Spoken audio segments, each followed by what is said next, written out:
Bem-vindos, este é o primeiro de 2 debates que vamos fazer com os cabeças de lista dos principais círculos eleitorais do país, Lisboa e Porto. O de Lisboa vai para o ar na sexta-feira. Hoje vamos fazer o debate entre os 9 cabeças de lista dos partidos com assento parlamentar aqui no Porto. Estamos na Porto Business School e para me ajudar, eu sou o Ricardo Conceição, e para me ajudar a moderar este debate está o Júlio Magalhães. Muito bem-vindos, obrigado. Temos então este debate, o Círculo do Porto elege 40 deputados. Convidamos então os cabeças de lista de 9 partidos ou coligações com a representação parlamentar para este debate, que passo a apresentar. Alexandre Quintanilha, independente e que se candidata pelo PS, o professor universitário jubilado. Obrigado pela sua presença. Também Sofia Matos, cabeça de lista do PSD, advogada. Obrigado também pela presença. E José Soeiro, sociólogo, número 2 pelo Porto, pelo Bloco de Esquerda. A número 1 é Catarina Martins. Os líderes partidários serão convidados pelo Observador depois para entrevistas. Temos também a Diana Ferreira, da CDU, a Bebiana Cunha, do PAN. A Diana é psicóloga e a Bebiana também. E a Filipa Correia Pinto, advogada, cabeça de lista pelo CDS. E ainda o Carlos Guimarães Pinto, economista e professor universitário pela Iniciativa Liberal. O Jorge Pinto, do LIVRE, engenheiro do ambiente, também fazendo um doutoramento em filosofia. E ainda o Rui Afonso, bancário, líder da Distrital do Porto do Chega e cabeça de lista também. Obrigado a todos. Ora, os candidatos foram apresentados seguindo a ordem da votação nas últimas legislativas, as de 2019, e como é que tudo isto vai funcionar? 1h30 de debate entre todos. Vamos ser mais ou menos rigorosos, tentar equilibrar os tempos neste debate. Para arrancar e para fechar, fizemos um sorteio antes do debate, para determinar a ordem de abertura e o minuto final para cada um dos candidatos, dos cabeças de lista ao Círculo do Porto. E o sorteio ditou que a primeira pergunta seria para o José Soeiro, do Bloco de Esquerda. Bem-vindo mais uma vez. Obrigado. Para um eleitor do Porto, ou para um deputado eleito pelo Porto, o facto de ser um deputado do Porto, isso conta para alguma coisa depois no trabalho parlamentar? O José Soeiro tem muita experiência já parlamentar, ou depois de chegar a São Bento torna-se um deputado da nação, pura e simplesmente? Bem, os deputados são deputados nacionais e, portanto, as razões pelas quais nós nos candidatamos têm a ver com um programa que responde pelo país. Mas não é por acaso que há círculos distritais, e ainda bem, porque isso significa que nós temos também um vínculo territorial. E é importante que os deputados do Porto tenham também conhecimento sobre as questões do Porto. Quando nós estamos, por exemplo, a falar da desagregação do Serviço Nacional de Saúde, ou da necessidade de investimento, ou de fixação de profissionais, nós sabemos que também aqui no Porto, ainda há poucas semanas, no Hospital da Póvoa, houve uma direção clínica que se demitiu por falta de condições. É um problema nacional, certamente, mas é também um problema com incidência distrital. Ou, por exemplo, quando nós falamos do combate à precariedade e da importância que o combate à precariedade tem para reequilibrar as relações de trabalho, para dar estabilidade às pessoas, para terminar esta longa estagnação do salário médio, que tem também a ver com isso. Nós sabemos aqui no Porto que tem havido péssimos exemplos, e é importante que os deputados do Porto estejam atentos e intervenientes.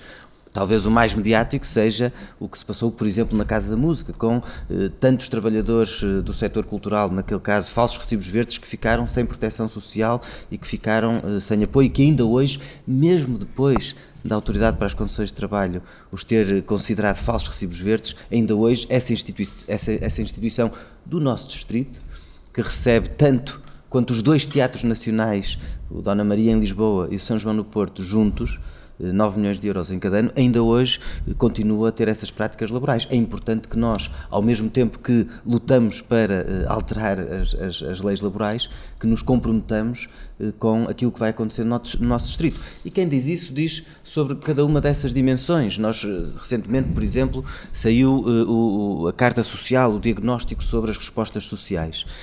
penso que uma das questões mais importantes que nós temos no futuro é saber que política de cuidados é que temos, ou seja, as pessoas, temos uma sociedade mais envelhecida, temos mais pessoas com dependência, precisamos de uma política pública de cuidados. No Porto, por exemplo, a cobertura dos cuidados para idosos, cerca de 12%, ou na primeira infância, 35% das creches, está aquém do que está noutros distritos. E, portanto, eu penso também é importante que haja essa diversidade e esse vínculo territorial com a nossa representação, porque nós representamos um programa político que é um programa nacional, mas devemos também olhar para as desigualdades que existem no território e sabemos que Portugal tem muitas desigualdades e em muitos aspectos o Distrito do Porto também precisa de quem se bata por ele. Babiana Cunha, do PAN, faço-lhe quase a mesma pergunta. Para que serve, de facto, os eleitores sabem para que serve um deputado eleito pelo Círculo do Porto? Esta pergunta vem muito a propósito, por exemplo, só para dar um exemplo, o deputado do CDS, cabeça lista do CDS, desculpe, PSD há 4 anos ao Porto, hoje é candidato em Viseu. Os eleitores ficam a pensar se não é a mesma coisa estarem no Porto ou estarem em Viseu. E perguntava-lhe o PAN o que é que pode fazer no Parlamento pelo Porto, sendo eleita pelo Porto. Antes de mais, muito bom dia, Júlio, bom dia, Ricardo, bom dia também aos demais. Aproveito também para cumprimentar todos e todas aqueles que nos acompanham. Bem, o nosso sistema eleitoral, de facto, está organizado por distritos e isso deve, evidentemente, levar a um compromisso dos partidos com esses mesmos distritos e pelas pessoas que, evidentemente, são candidatas e, posteriormente, se podem tornar deputadas, evidentemente, deputadas da nação, mas sem nunca perder essa ligação, esse vínculo ao distrito. No caso do PAN, em particular, estamos perfeitamente tranquilos. Sou portuense, nascida no Porto, crescida no Porto e, evidentemente, os nossos candidatos da nossa lista também o são.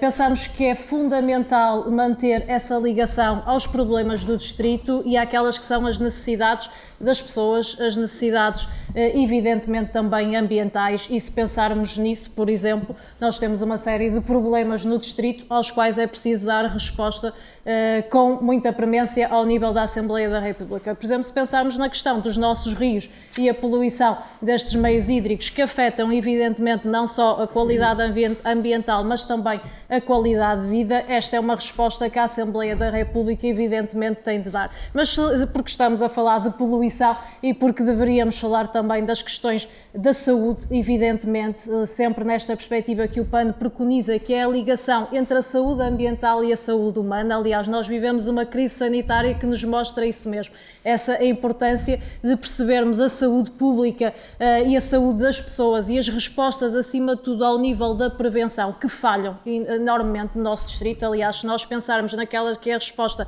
hospitalar, profundamente sobrecarregada, a juntar àquela que é a falta de resposta nos serviços de saúde de proximidade, temos problemas gravíssimos no distrito que exigem toda a nossa dedicação e, evidentemente, ainda poderíamos ligar a muitas outras problemáticas evidentes no distrito, como é, por exemplo, o acesso à habitação e os problemas que os jovens enfrentam nessa matéria. Vamos também ouvir a Diana Ferreira. Bom, muito bom dia também, antes de mais, cumprimentar todos os presentes, cumprimentar o Júlio Magalhães, o Ricardo Conceição, agradecer naturalmente o convite para este debate e cumprimentar todos os que nos acompanham. Naturalmente que os deputados são eleitos na representação do país. O facto de haver a existência também dos círculos eleitorais permite que realidades muito concretas e muito específicas de cada um dos distritos do nosso país possa também ela ter reflexo naquelas que são as propostas que os partidos possam apresentar. Da parte da CDU, nós, além do programa eleitoral que apresentamos em dezembro, ainda do ano passado, no início do mês de dezembro, apresentamos também no início deste mês um manifesto de compromisso para o Distrito do Porto, com propostas muito concretas para o próprio distrito. Seja, por exemplo, em matérias de transportes e de habitação, que aliás foram dois dos temas muito identificados como prementes de um ponto de vista daqueles que eram os problemas sentidos pela população ainda nas últimas eleições autárquicas. Todas as forças políticas falaram dos problemas que se viviam nos vários concelhos deste distrito no âmbito dos transportes e da habitação, e a CDU, no manifesto que apresenta também para o Distrito do Porto, tem propostas concretas para o próprio distrito neste sentido, seja, por exemplo, na consideração da STCP enquanto operador interno, alargando a oferta que existe, seja também no reforço da linha do metro, seja, por exemplo, com a construção de pelo menos 5.000 desafogos de habitação pública para o distrito para responder àquelas que são as necessidades mais emergentes que estão também já identificadas em vários concelhos do distrito do Porto, mas naturalmente que também não deixamos de abordar outras matérias sobre as quais o distrito não está desligado da realidade do país. A realidade dos baixos salários também é uma realidade no nosso distrito. Aliás, nós temos no nosso distrito uma das zonas mais pobres da própria União Europeia, se falarmos da zona do Tâmega e de Sousa, e isso exige, além da necessidade da criação de emprego com direitos, naturalmente a valorização geral dos salários para garantir o poder de compra também dos trabalhadores, nomeadamente destes concelhos que constituem esta mesma zona, que é uma das zonas mais pobres da União Europeia. Naturalmente que também no âmbito da saúde o distrito tem problemas que não divergem muito daqueles que são os problemas nacionais, na carência dos profissionais, na necessidade de se investir em equipamentos, nomeadamente em equipamentos nos próprios hospitais para que possam ser internalizados um conjunto de exames que neste momento são feitos fora dos próprios hospitais do Serviço Nacional de Saúde, e também sobre isto nós temos propostas, inclusive no próprio manifesto que apresentamos para o Distrito do Porto, mas juntava aqui também, naturalmente, as questões ambientais. Ainda ontem estivemos, e mesmo para terminar, ainda ontem estivemos numa ação em defesa do Rio Ferreira, identificando também os problemas deste rio muito específico que atravessa vários concelhos do nosso distrito e que, naturalmente, é também um compromisso de intervenção que nós temos, tanto no programa eleitoral como no manifesto que apresentamos para o distrito. Carlos Guimarães Pinto. Olá, muito bom dia. Antes de mais, muito obrigado pelo convite e, acima de tudo, muito obrigado por fazerem este debate aqui. Espero que seja o primeiro de muitos programas que fazem aqui no Porto. O Porto, que é também a nossa casa, a Iniciativa Liberal é provavelmente o único partido aqui que tem a sua sede nacional no Porto, portanto sejam muito bem-vindos àquela que é também a nossa casa. E respondendo a essa pergunta, eu em 2018, 2019, quando me perguntaram isso, eu aceitei apenas ser candidato ou pelo Porto ou por Aveiro, que eram as únicas regiões, os únicos distritos com os quais eu tinha alguma ligação, e eu acho que isso é importante. Isso é importante porquê? É importante porque nós estamos num país extraordinariamente desigual. Nós olhamos para o PIB per capita da área metropolitana de Lisboa e está aos níveis de alguns dos países mais desenvolvidos da União Europeia. Pelo contrário, o PIB per capita das regiões do Norte e Centro está ao nível dos países menos desenvolvidos da Roménia e da Bulgária. Nós, neste pequeno país, relativamente pequeno país, temos níveis económicos tão distantes como se andássemos de França até a Bulgária. E é por isso que é importante nós termos deputados que representem a sua região, porque cada uma das regiões, cada um dos distritos tem uma realidade muito distinta dos outros, cada um destes distritos tem. Mesmo a estrutura económica é bastante diferente. Nós temos um norte e um centro do país que vivem de exportações, da sua indústria exportadora, que os empregos, os salários dependem da capacidade do país em ser competitivo, ao contrário do que acontece com a área metropolitana de Lisboa, que vive de consumo interno, que vive muitos serviços públicos. E é esse tipo de pensamento que nós temos que levar para a Assembleia da República. Claro, representamos aqui todos o país, como um todo, temos políticas nacionais, mas nunca nos podemos esquecer de quem são as pessoas que nos elegem, e as pessoas que nos vão eleger aqui a nós são pessoas que vivem numa das regiões mais pobres da Europa, numa região que é muito mais pobre do que a área metropolitana de Lisboa, para onde vamos todos viver, e convém que quando lá formos viver, que não mudemos a nossa forma de pensar, não mudemos a nossa capacidade de representar as pessoas que nos elegem. Obrigado. Vamos ouvir também, nesta ronda inicial, a Filipa Correia Pinto, de cabeça de lista do CDS, sobre este facto do deputado eleito pelo Porto, depois no Parlamento, o que é que pode fazer pelo Porto ou pelo Distrito? Bom dia, obrigada pelo convite. Vamos lá ver, é evidente que a Constituição impõe que os deputados representem a nação e respondam perante todo o país. Mas a verdade é que as regiões são efetivamente muito desiguais no território nacional, e isso implica que as populações, quando votam nos seus deputados, pressuponham ou esperem deles que as suas preocupações locais e as suas realidades locais sejam trazidas para a Assembleia da República e possam ser objeto de discussão e de decisão a seu favor.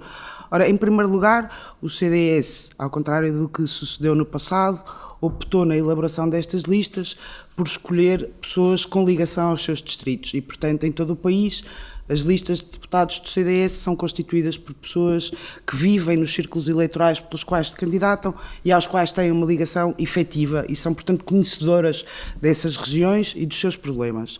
Em segundo lugar, o CDS também reconhece que este modelo eleitoral está um bocadinho falido, porque ele não permite a aproximação entre os eleitos e os eleitores, que hoje é absolutamente essencial para mantermos um regime democrático saudável, com níveis de abstenção diferentes daqueles que vimos tendo.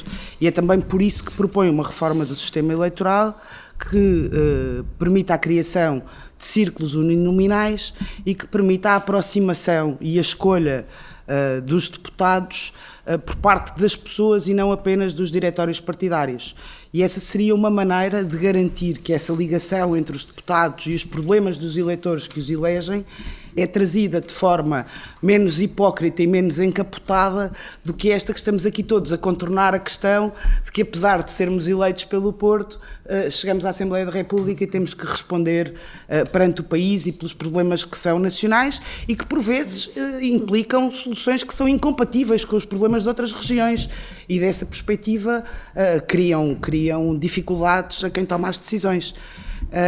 Agora, é evidente que o Porto tem, até enquanto, por ser uma região macroeconómica com características muito diferentes da região macroeconómica do Vale do Tejo, problemas concretos de competitividade que reclamam políticas de desenvolvimento e de fortalecimento que não são exatamente as mesmas que têm ditado as políticas económicas centralistas decididas em Lisboa, que beneficiam fundamentalmente uma região que tem características diferentes e uma composição diferente daquela que é do Porto, que justamente é composta maioritariamente por indústrias exportadoras e por indústrias e não por serviços.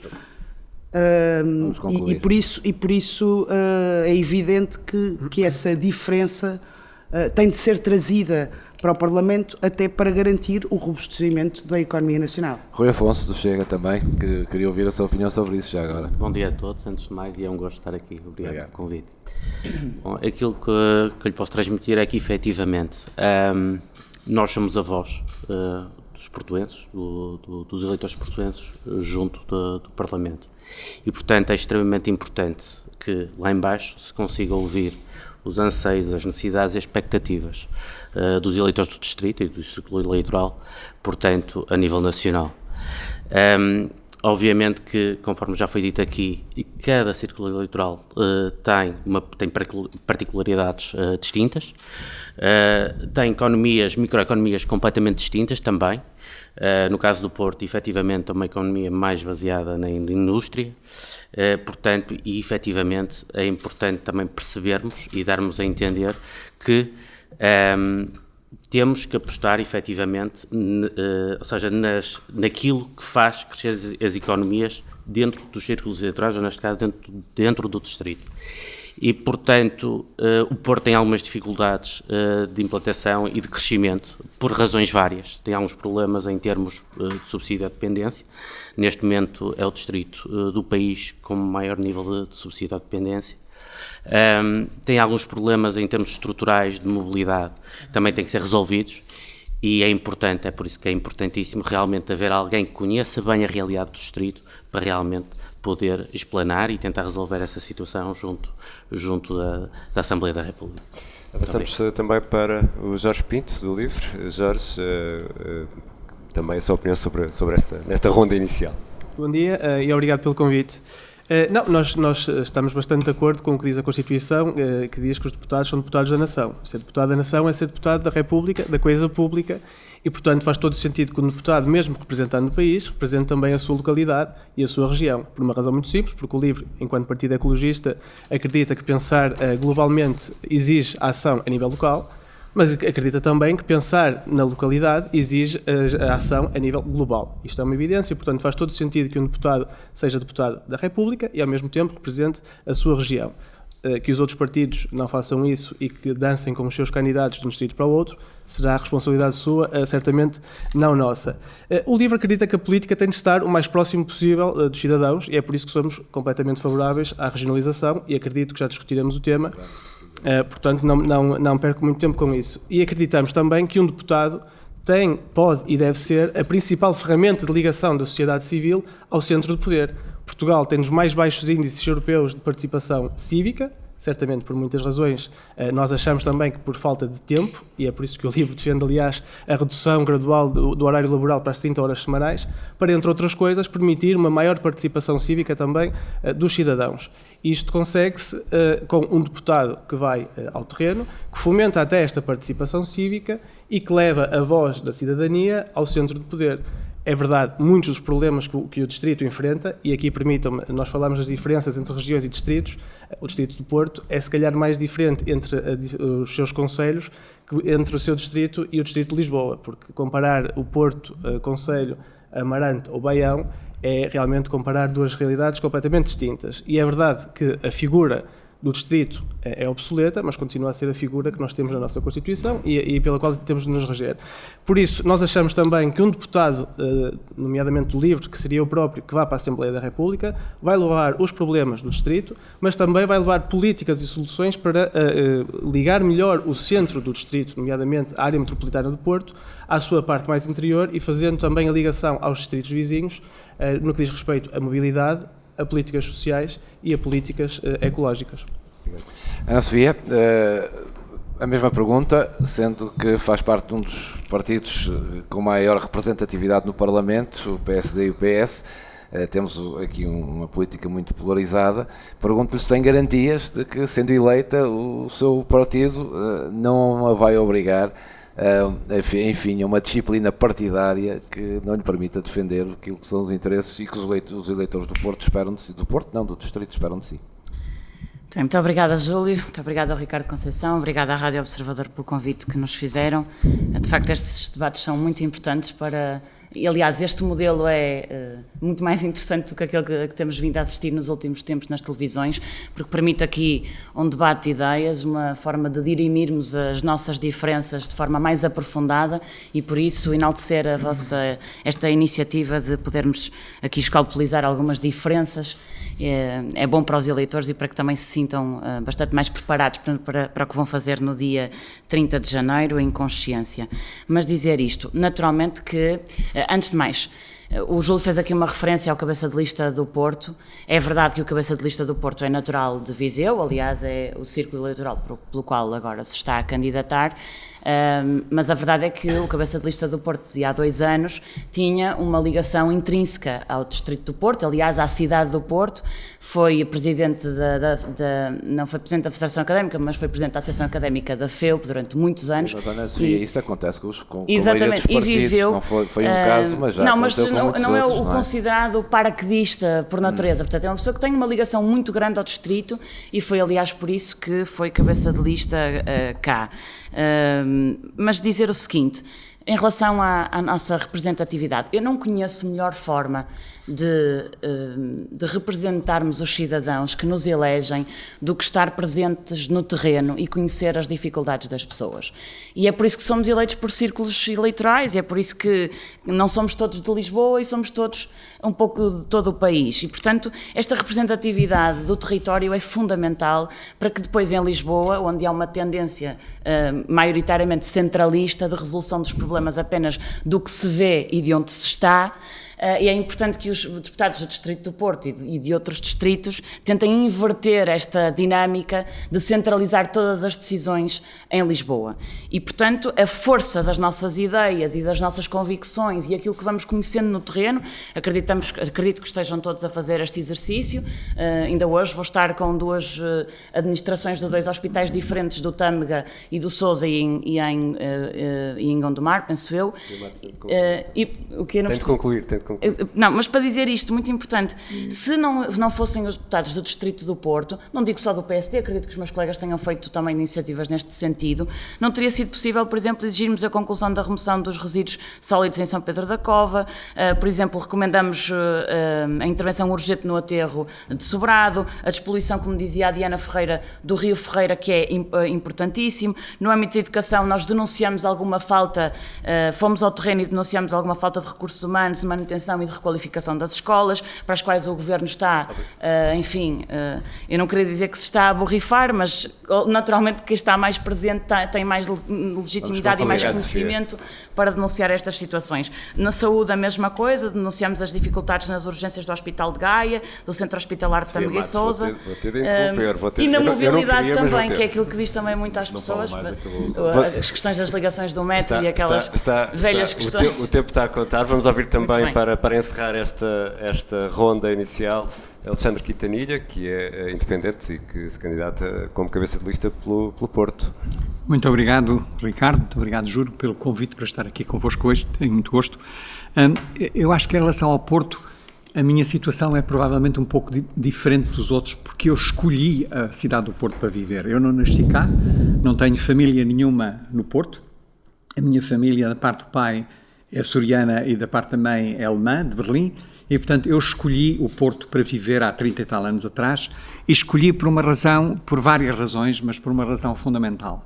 É que no Porto as instituições de ensino superior e de investigação são de primeira categoria no país. Quer dizer, nós, em relação àquilo que, não só no Estado do Porto, como os institutos politécnicos, como as grandes instituições de investigação que existem cá, são instituições de grande prestígio a nível nacional e internacional. E, por outro lado, também os dois grandes hospitais, o Hospital de São João e o Centro Hospitalar do Porto, no Santo António, também são provavelmente os hospitais que dão mais cartas hoje em dia. Aliás, a pandemia demonstrou isso claramente. A pandemia mostrou não só a importância e o envolvimento das instituições de ensino superior e dos hospitais. Aliás, é interessante perceber que, apesar da pandemia, o ano passado foi o ano em que se fizeram mais cirurgias no Hospital de São João e no Centro Hospitalar do Porto, e também é uma área onde o empreendedorismo tem uma longa história, o Porto. E, portanto, ter escolhido o Porto fazia todo sentido para eu começar a vida num continente novo, que é a Europa, e em que Portugal se situa de uma forma muito Mas, Alexandre, deixe-me só aproveitar então a sua experiência, vai para o seu terceiro mandato como deputado, não vai? Eu vou para o meu terceiro mandato, exatamente. Tem sentido efeitos práticos no Parlamento, daquilo que ouvimos aqui, o retrato da cidade do Porto, do Distrito do Porto? Eu pergunto-lhe se tem conseguido no Parlamento, se o ouvem, basicamente. Não, eu acho que os investimentos que têm vindo a ser feitos, não só na área da investigação, como na área da saúde, que são enormes nos últimos 6 anos, não é? Quer dizer, nós investimos milhares de milhões nestas duas grandes áreas, em grande parte teve a ver também com aquilo que é a representatividade do Porto naquilo que é o contexto internacional. Deixe-me só acrescentar mais uma questão que eu acho muito curiosa, porque saiu o último Eurobarómetro há 2 ou 3 meses atrás, que mostra que os portugueses estão em primeiro lugar na Europa naquilo que tem a ver com a curiosidade e aquilo que tem a ver com a confiança no conhecimento, na resolução de problemas que têm a ver com a saúde, com os transportes, com o clima e por aí fora. Deixa-me pegar nesse elogio que fez ao Porto, que escolheu para a cidade para viver, para lhe perguntar se está satisfeito com a ideia que o Governo tem para a TAP e para a forma como a TAP tem tratado o Porto. Não estou satisfeito com a forma como a TAP tem tratado o Porto, mas acho que a TAP é uma instituição que serve muito da nossa diáspora por esse mundo fora. Muitos dos países de língua oficial portuguesa também dependem da TAP e, portanto, manter a TAP acho que é importante. Acho que a TAP tem a responsabilidade também de dar uma resposta mais coerente àquilo que são as necessidades do Porto. E, portanto, manter a TAP faz sentido, ter mais presença no Porto também acho que faz sentido. Já agora, Sofia, também perguntava-lhe qual é a posição do PSD em relação à TAP e ao Porto, sobretudo. Bem, a posição do PSD em relação à TAP é conhecida de todos, não é? Tem aliás uma longa história, não é de hoje. O governo do PSD e do CDS tiveram, em virtude do que aconteceu, portanto em virtude do memorando de entendimento que o Partido Socialista teve de assinar e que o PSD assinou também responsavelmente quando teve de tomar as rédeas do país e, portanto, nesse momento tivemos de privatizar a TAP e, portanto, desde logo nós fomos contra aquilo que o Governo fez, que foi reverter esse processo de privatização da TAP. Mas dizer-vos isto, ainda ontem, quando saí de casa, no aeroporto do Porto estavam previstos 34 voos para sair do aeroporto do Porto. Destes, só 10 eram da TAP. E só 4 é que voavam para fora do país. E dos 34, 6 voavam para Lisboa. Ora, a nossa posição é clara. Para já, a intervenção pública deve existir, única e exclusivamente quando ela é necessária. A partir do momento em que ela deixa de ser necessária, e pior do que isso, em que a intervenção pública, que custa aos portugueses em média 320 euros ou 306 euros a todos os portugueses. Portugueses esses que às vezes nem sequer conseguem estar uma vida inteira sem conseguir poupar 300 euros. E se isto custa a todos os portugueses 300 euros, e se não nos serve convenientemente, ou se serve apenas uma região do país, então nós temos a consciência que é preciso voltar a reverter aquilo que o Governo fez. E só dizer isto, portanto...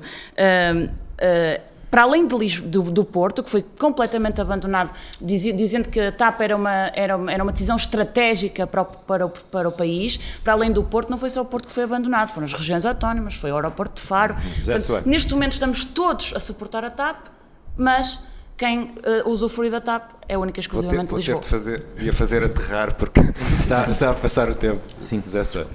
Bom, nós precisamos de uma companhia como a TAP, que seja uma companhia de bandeira, que sirva os imigrantes, a chamada diáspora, e que tenha um papel insubstituível nas exportações, não é? Cerca de 1.000 milhões, 900 milhões de líquidos de contributo da TAP às exportações, com uma significativa presença das empresas do centro e do norte. Agora, de facto, nós não precisamos ou não devíamos ter uma TAP centrada em Lisboa, e esta discussão da TAP, penso eu, que não pode ser desligada da discussão sobre a ANA, uma empresa pública lucrativa até 2012, que depois foi privatizada e que tem um papel importantíssimo na definição de qual é o papel e a posição do aeroporto do Porto, não é? A ANA que é responsável pela gestão das infraestruturas aeroportuárias. E de facto nós temos tido no aeroporto do Porto uma perda da cota da TAP no Porto, ou seja, uma diminuição da presença da TAP no Porto. Isso tem a ver com a ANA e tem a ver com a TAP, naturalmente. Tem havido uma política de privilegiar as low cost, as companhias low cost e de desaproveitar o papel que o aeroporto do Porto pode ter, nomeadamente com as suas relações a norte, por exemplo, com a Galiza. Nós tínhamos, antes da privatização da ANA, a TAP anunciava cerca de 60 destinos. Consegue sem passageiros? Não, precisamos ter passageiros, mas para nós termos passageiros precisamos de ter uma política que atraia e que dê uma centralidade a que é o aeroporto do Porto.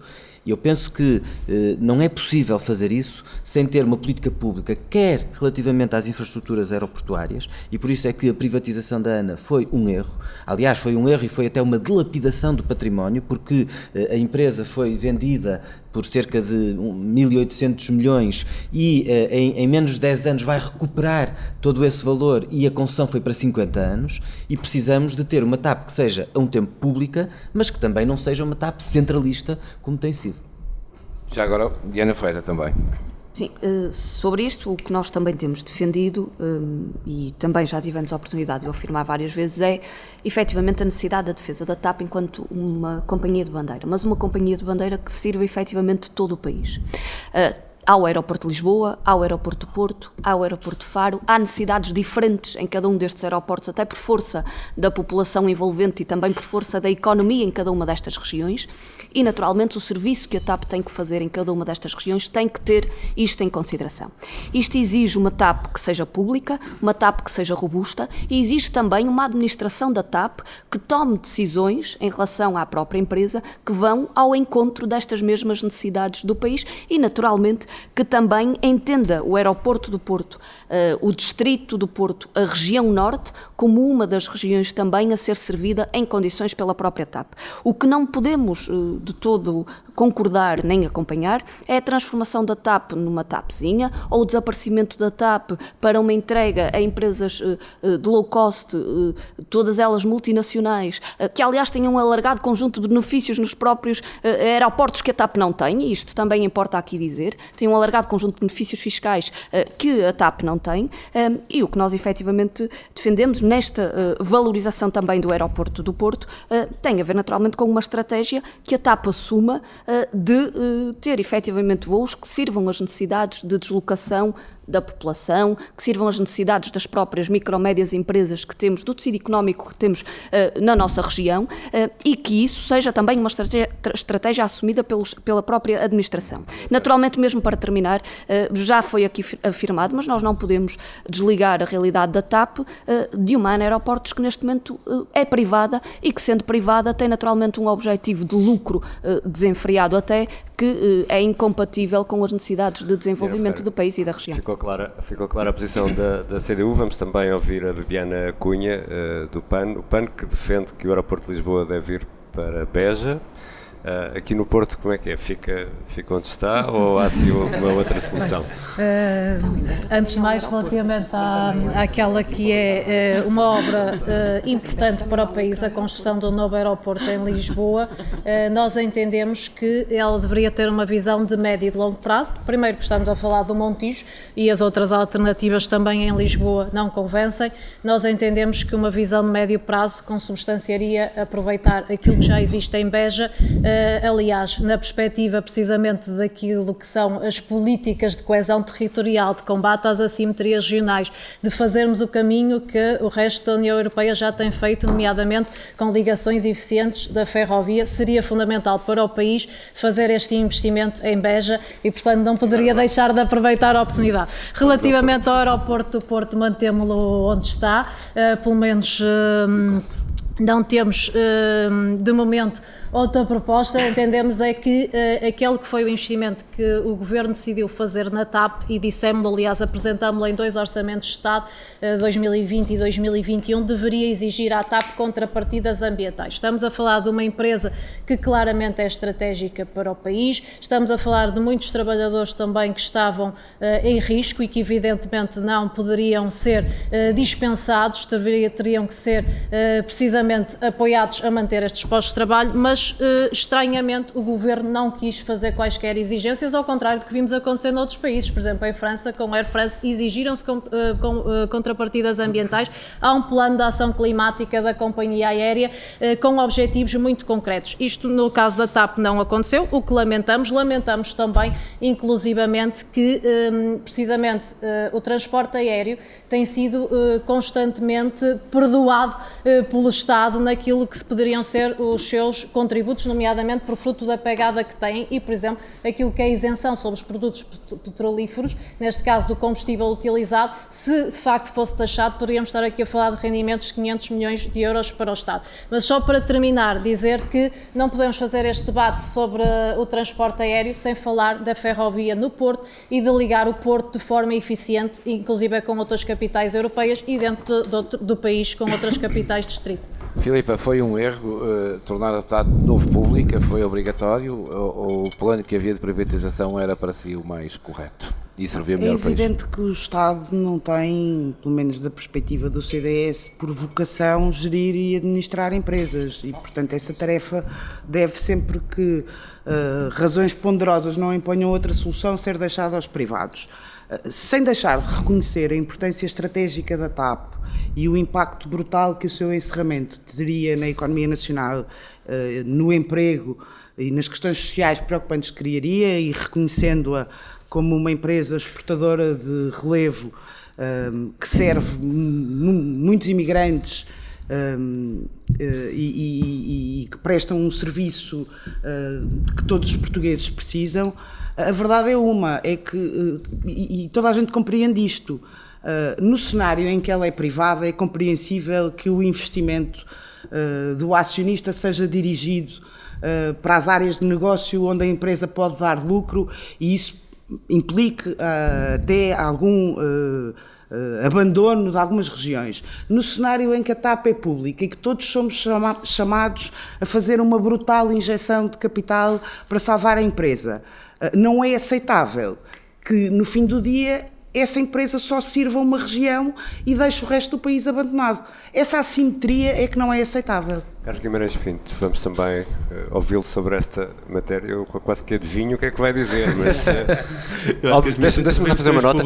Obviamente que isto é um debate, portanto, se quiserem interromper, podem interromper-se, como é lógico. Acho que as minhas intervenções públicas fazem isto com que seja bastante antecipável. A iniciativa liberal tem sido contra qualquer tipo de injeção de dinheiro na TAP. Aliás, antes da pandemia, propôs a reprivatização da TAP, o que nos teria poupado bastante, e nenhum partido apoiou a iniciativa liberal, apenas a ele aceitou a reprivatização da TAP. Já durante a pandemia, nos primeiros meses da pandemia, quando já se tornava claro que a TAP poderia necessitar de fundos para se manter da forma que estava, apresentou uma proposta para condicionar todas as transferências de verbas para a TAP à aprovação do Parlamento. Foi rejeitada pelo PS, pelo PSD, pelo Bloco de Esquerda, pelo PCP. A TAP portanto, são todos corresponsáveis pelo esbulho fiscal que está a ser feito a propósito da TAP. Um esbulho fiscal que é duplicado quando falamos nas pessoas do Distrito do Porto e de outros distritos que não o Distrito de Lisboa, porque não só pagam pela TAP, como depois nem sequer beneficiam da TAP, e depois dizem uma coisa que é, mas a TAP é estratégica. A questão é que o dinheiro, como diz bem o Bloco de Esquerda, não cai do céu. E como o dinheiro não cai do céu, a injeção de dinheiro na TAP é paga pelo resto da economia. E a economia é toda estratégica. A indústria têxtil não é estratégica? É estratégica. As outras indústrias não são estratégicas, são todas estratégicas. E vão ser eles, com o seu emprego, com o seu produto, que irão pagar esta injeção de dinheiro na TAP. E, acima de tudo, estamos a pagar por uma empresa que serve apenas uma região do país com o dinheiro de todo o país. Não, eu acho interessante o discurso, porque a iniciativa liberal é contra que o Estado coloque dinheiro em empresas públicas, mas aprovou no Parlamento, por exemplo, a transferência de verbas para o novo banco, e portanto, quando se trata de salvar o sistema financeiro e instituições privadas, não tem mal nenhum o Estado, o esbulho que é feito aos contribuintes para salvar, não é falso, é verdadeiro. Eu estava nas votações e sei muito bem como é que foi o voto da iniciativa liberal. Aliás, isto até já esteve em discussão num dos debates recentes que houve na televisão. Sim, com certeza, no âmbito do Orçamento de Estado, porque se tratava de dinheiro do Orçamento de Estado para ser transferido para o setor financeiro. E por isso é uma duplicidade de critérios, ou seja, quando há dinheiro público para salvar uma empresa que é de todos e que, de facto, nós devemos exigir que seja de todos, porque a questão aqui é saber se a política de administração da TAP, se o plano estratégico da TAP é um plano equilibrado do ponto de vista territorial, mas quando é dinheiro para empresas públicas ou para o setor público, é um esbulho. Quando é dinheiro dos contribuintes para o setor privado, a Iniciativa Liberal não só aplaude, como aprova no Parlamento essas transferências. Obrigado, José Soares. Jorge Pinto, julgo que vive em Bruxelas, confirmo. Usa a TAP nas suas viagens entre Lisboa e Porto? Muito pouco, porque, aliás, deixaram de fazer ligação direta aqui ao Porto e, como boicoto a Ryanair, a solução é apenas uma companhia única. Mas deixe-me dizer que o LIVRE, enquanto partido ecologista que está bem ciente dos impactos ambientais do setor da aviação, e temos uma série de medidas no nosso programa para reduzir o impacto carbónico da aviação, não apenas no presente, mas sobretudo no futuro, quando será muito maior em termos percentuais do que aquilo que é no presente. Dito isto, somos favoráveis a uma TAP pública, e somos por uma série de razões que já foram aqui evocadas, pela nossa diáspora, pelo facto de termos 2 arquipélagos e pela posição periférica que Portugal ocupa no continente europeu. Dito isto, uma TAP pública tem de ser um bem público, e achamos, aliás, que no momento de charneira que a aviação a nível mundial atravessa, é uma oportunidade única para Portugal e a TAP se afirmarem como o futuro da aviação. ligando e apostando na economia de alto valor acrescentado na qual o LIVRE acredita, e apostando na investigação em engenharia aeronáutica, em engenharia de materiais e também em novas formas de alimentar energeticamente a aviação. E Portugal tem já, graças ao PRR, um plano para a refinaria de Sines no que diz respeito à produção de hidrogénio e de combustíveis sintéticos, que são uma das alternativas mais fortes para o futuro da aviação, e o LIVRE acha que uma TAP pública tem de ser uma TAP que interage também com estes setores e que faz que Portugal se torne uma economia realmente de alto valor acrescentado e que responda não só às necessidades de transporte naquilo que é uma companhia aérea, que é a sua função principal, mas também às necessidades do planeta, reduzindo o impacto da aviação e assumindo a linha da frente no que diz respeito à investigação aeronáutica e de combustíveis alternativos. Rui Afonso. Bom, nós, relativamente à TAP, eu tenho uma ideia, pronto, relativamente à gestão. Eu lembro-me da CP Carga, quando foi vendida, portanto, é uma empresa que estava bastante prejuízo, e a verdade é que quando foi vendida ao grupo MSC, através da empresa Medway, agora é uma empresa perfeitamente viável e que dá bastante lucro. Portanto, tem a ver, acho que também temos que ver a gestão em si. Acho que estes avanços e recuos em termos de privatização e depois a renacionalização também prejudica bastante a dinâmica da empresa e um planeamento a médio e a longo prazo para a empresa. Efetivamente, houve a decisão da empresa ser renacionalizada. Nós acreditamos que, ao ser renacionalizada, tem que ser uma empresa que cubra todo o país. Portanto, não faz sentido estarem todos os portugueses a pagar uma empresa que opera em Lisboa. Obviamente, eu concordo com a visão estratégica, é importantíssimo, porque é uma forma de ligação ao mundo e à diáspora, conforme já foi dito, mas efetivamente agora é preciso perceber e sustentar estas injeções que estão a ser feitas realmente numa contrapartida económica para o país. Além de que eu acho que seria de extrema importância criar um plano de reembolso dos fundos que estão a ser injetados na TAP, para, como fez a Lufthansa, agora na Alemanha também, e portanto, e cujo reembolso já foi feito na totalidade. Quando a empresa for privatizada, o Estado não recupera o seu investimento, não é? Obviamente que não vai recuperar. Tem que recuperar. Pronto, o que é importante, eu estou aqui, tem que haver uma solução híbrida na nossa visão. Obviamente que só depois de analisar o dossiê a fundo é que se poderá perceber se efetivamente é possível ou não, porque senão o povo português vai estar continuamente a injetar dinheiro na TAP e não sabemos qual é a contrapartida económica e efetiva que isso terá ao nível do país. Vou correr aqui um risco, porque vou pedir 30 segundos de resposta a cada um, já sei que não vão cumprir, mas vou arriscar. E o Rui Afonso, o que é que pensa da proposta, por exemplo, do Presidente da Câmara do Porto de subsidiar companhias para trazer companhias aéreas para o Porto, à semelhança do que acontece, por exemplo, com as regiões autónomas? Pronto, relativamente a essa matéria, no fundo acaba por ser quase uma alternativa que, no fundo, ele entende, o Dr. Rui Moreira entende, que seja para viabilizar, no fundo, o tráfego aéreo aqui no Porto e, portanto, se efetivamente a TAP manter essa ideia de retirar o hub do Porto e, portanto, e ficar só em Lisboa, obviamente que poderá ser uma situação viável, porque é a única alternativa que nós teremos de realmente compensar o nosso tecido empresarial, o nosso turismo, os nossos empregos, para realmente face a essa retirada do hub da TAP do Porto. Oi. Jorge Pinto, desculpe.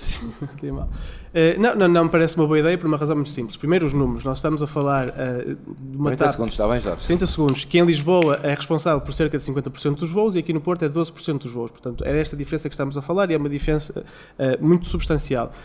A nossa razão de ceticismo em relação a esta proposta de Rui Moreira é que nós acreditamos e defendemos uma TAP pública, como eu acabei de dizer, e uma TAP pública tem de servir o Porto e não será certamente com esta espécie de reembolso ou incentivos que o servirá. Nós queremos é que a TAP sirva ao Porto e que aumente estes 12% para uma cota maior. Carlos Guimarães Pinto. Não. Não está de acordo? Não. Tudo que mete a subsidiação... Iniciativa liberal. O problema é que a regulação do transporte aeronáutico, a regulação europeia é muito exigente, portanto não é assim fácil dizer que uma administração fica obrigada a cumprir determinadas regras, sobretudo se essa administração for do Estado. Portanto, eu acho que a proposta do Dr. Rui Moreira é uma boa proposta, merece ser explorada e burilada. O que é certo é que talvez isso não implique que o hub tenha de sair de Lisboa. O hub pode estar em Lisboa, desde que haja uma ligação efetiva e rápida ao Porto, com a frequência que os passageiros do Porto exigem. Bem, é engraçado ouvir os dois partidos que apoiaram o Dr. Rui Moreira com uma posição tão diferente, mas ficamos esclarecidos relativamente à posição de Iniciativa Liberal, porque quando ouvi as declarações do Dr. Rui Moreira, pensei exatamente como é que um Presidente de Câmara apoiado pela Iniciativa Liberal estava a defender a intervenção estatal para subsidiar, e aliás usando até argumentos de que o Porto vivia uma espécie de insularidade. Portanto, aqui evidentemente não concordamos. Aquilo que tem sido a aposta e o discurso de Rui Moreira noutras companhias aéreas tem trazido gravíssimos prejuízos, nomeadamente à cidade do Porto, que despejam cá turistas sem qualquer regulação, sem ter em conta a pegada ecológica, e nós gostaríamos muito de ouvir Rui Moreira a falar sobre a importância da ferrovia e da ligação internacional e às outras capitais de distrito. Sabia que ia ser arriscado. Diana, tentar cumprir os 30 segundos. Naturalmente que o que defendemos é efetivamente que no que se refere à TAP sejam tomadas decisões que garantam que o nosso país e o Porto, e o aeroporto do Porto, não ficam dependentes do estrangeiro no que se refere ao transporte aéreo. E isso exige, naturalmente, que sejam tomadas decisões no âmbito da TAP, do reforço daquela que é a oferta que a TAP tem no aeroporto do Porto. Contra é uma proposta que desiste de lutar pelo papel da TAP no Porto e que é um favor a privados de outros países utilizando dinheiro público para tentar financiá-los. Portanto, somos totalmente contra a proposta. Bem, nós, antes de mais, é preciso perceber que este modelo está a ser utilizado com outras companhias aéreas, e é importante perceber que nós temos mesmo de pôr o norte do país a competir com outras regiões, designadamente com a de Lisboa, com a da Galiza, por exemplo, e se isto for uma forma de pôr o Norte a promover-se, a produzir mais riqueza do que aquela que produz e a ir captar esse investimento que estamos a fazer, por que não? E não é porque a proposta é do Dr. Rui Moreira, obrigado. É porque efetivamente ela pode ser interessante para o nosso país, mas privatizando a TAP. Alexandre Quintanilha. Não, eu acho que o Dr. Rui Moreira está a fazer política claramente e, portanto, está a tentar pôr pressão para que haja decisões a serem tomadas. Eu não me parece uma muito boa ideia, nem sei se as companhias privadas gostariam de ter esse financiamento, portanto não me parece que seja uma coisa muito realista. Desculpa, eu posso acrescentar aqui. Eu ouvi aqui falar em nós termos de volta o dinheiro que foi investido na TAP, ou vendermos a TAP o dinheiro que foi lá investido. É uma ideia completamente descabida, completamente impossível. Nós estamos a falar 3,2 mil milhões. Ser vendida durante a pandemia. Antes da pandemia. Nós propusemos antes da pandemia. Se achava que havia comprador nessa altura. Antes da pandemia. Portanto, estamos aqui a falar de 3,2 mil milhões de euros, que é o market cap da Air France.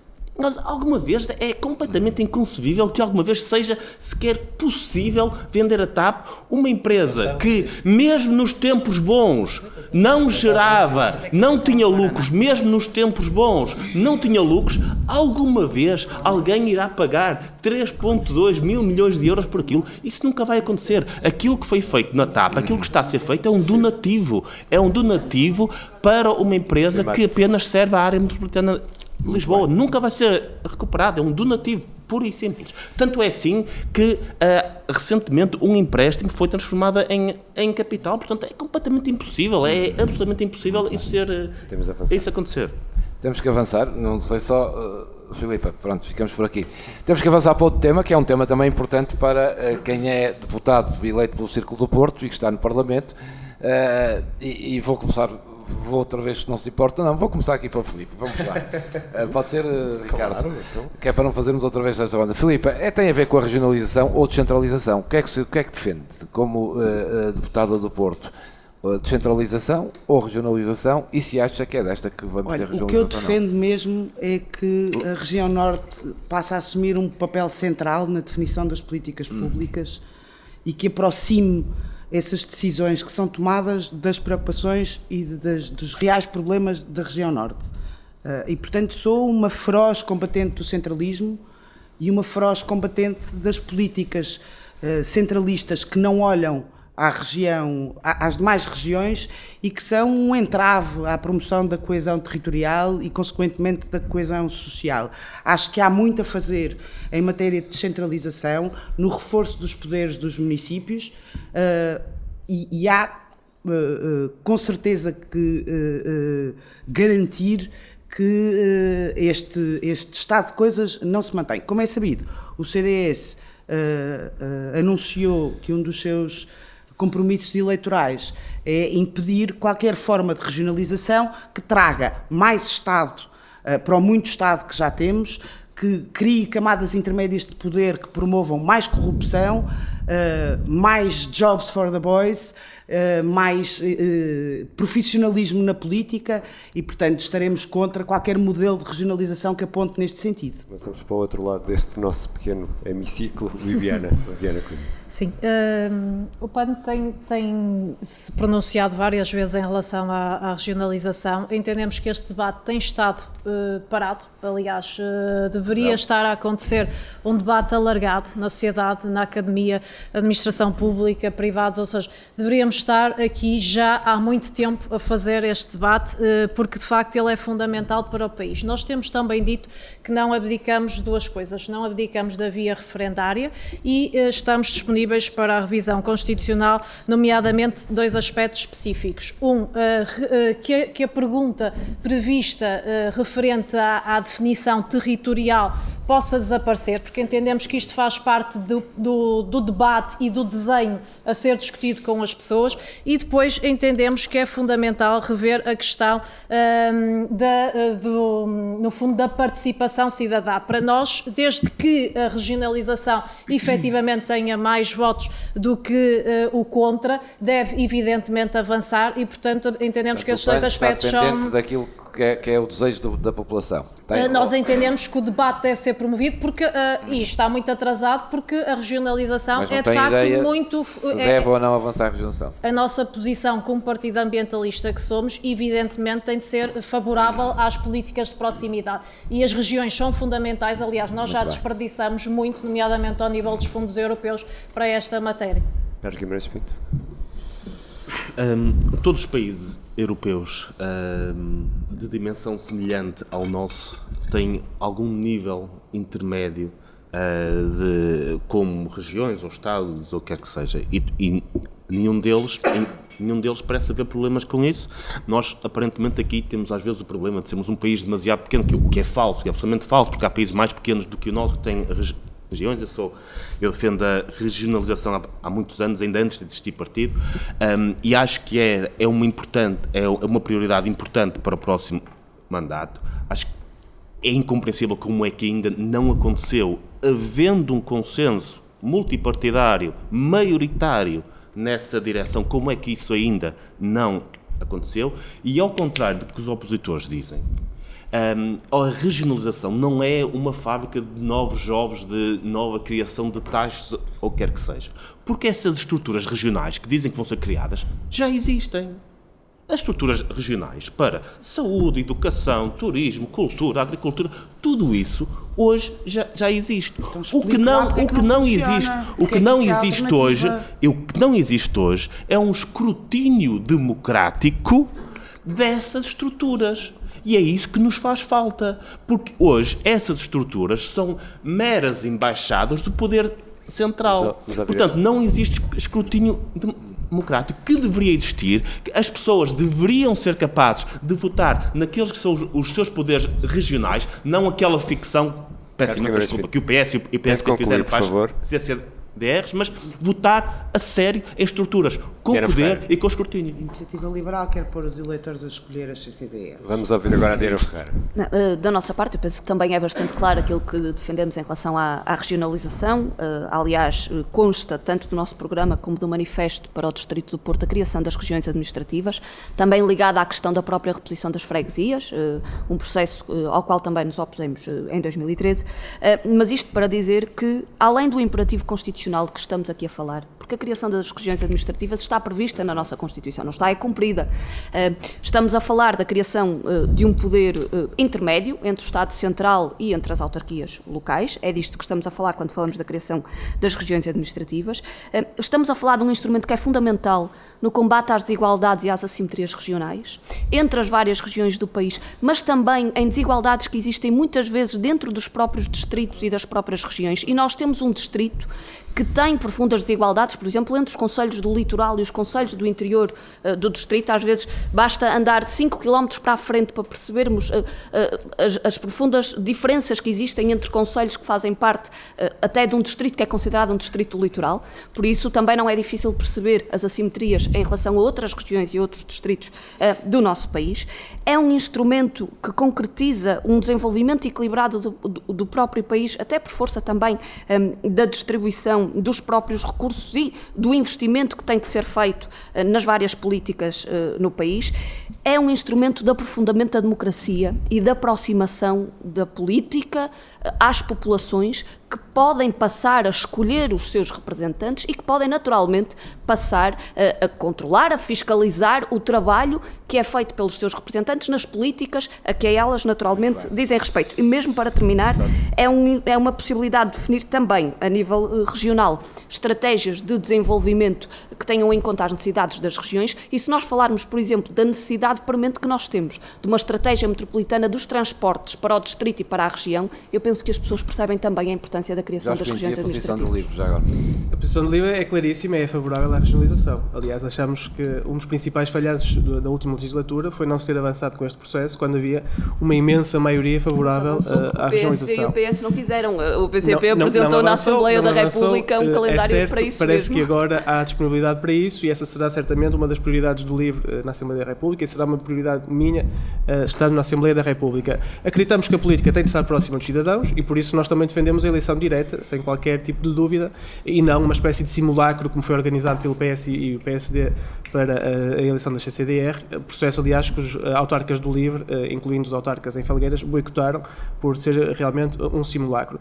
Está mais do que provado que a regionalização funciona, melhora os indicadores de justiça, até de ambiente, portanto, como Partido Ecologista queremos a regionalização por isso, mas achamos que é preciso ser céleres e o LIVRE tem uma posição clara sobre isto, até temos a ideia já das regiões como elas devem ser, corresponderia às atuais NUTS 2, dividindo apenas a área metropolitana de Lisboa e separando Setúbal, para não centralizar ainda mais o poder nessa região do país, e achamos que o processo tem de avançar assim que possível e a posição do LIVRE é claríssima e é uma das nossas grandes prioridades, aliás, para a próxima legislatura. Obrigado, Josué. No essencial, concordo com as três últimas intervenções, na realidade, ou seja, nós precisamos de regionalização, precisamos de uma regionalização que seja democracia, transparência, debate estratégico, que seja participação, e isso não é a farsa do Bloco Central que foi encontrada para a eleição indireta das CCDRs, que foi verdadeiramente uma forma de atirar areia para os olhos e de pôr mais areia na engrenagem de um processo que já devia ter avançado, e o Bloco de Esquerda tem estado comprometido com esse processo.